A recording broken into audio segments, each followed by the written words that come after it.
हम रीता आप सबके प्रतापगढ़ के पावन धरती से नमस्ते प्रणाम करते ही आप सबके सामने एक बहुत प्यारा विवाह गीत लेकर आवते ही आप लोग सुनिए और कमेंट करके बताइए कि वो गीत कैसन लगा। धन्यवाद। जेठा बैसाखवा के चटकाला घामावा हो, बाबा के मुहावा झुराई जी। जेठा बैसाखवा के चटकाला घामावा हो, बाबा के मुहावा झुराई जी। तबहु न मोरे बाबा रुकले डगरिया हो, बेटी के वारा खोजई जाई जी। वर खोजई बाबा जहर के लावाटले हो, मम्मी जो पूछैया थाई जी। कावन नगरवारा खोज मोरे स्वामी हो, कैसन नगरिया के लोग जी। कावन नगरवारा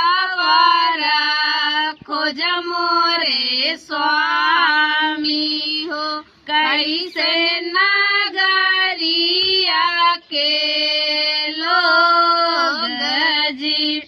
पूर्वही गईले धाना पश्चिम गईले हो, खोजी आए उत्तर दक्षिण देश जी।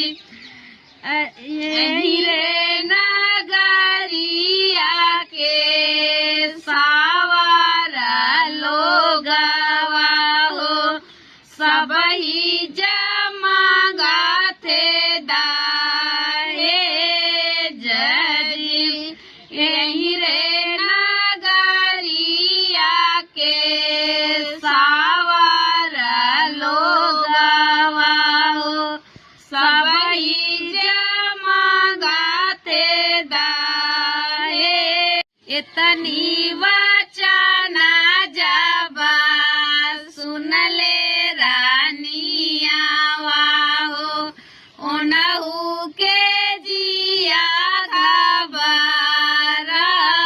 घबराई। इतनी वचना जबा सुनले रानिया हो, ओनहु के जिया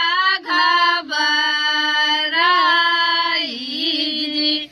कैसे बेटी के ब्याहरा चाइबा हो, कहाँ पैबा तना दाहेज जी।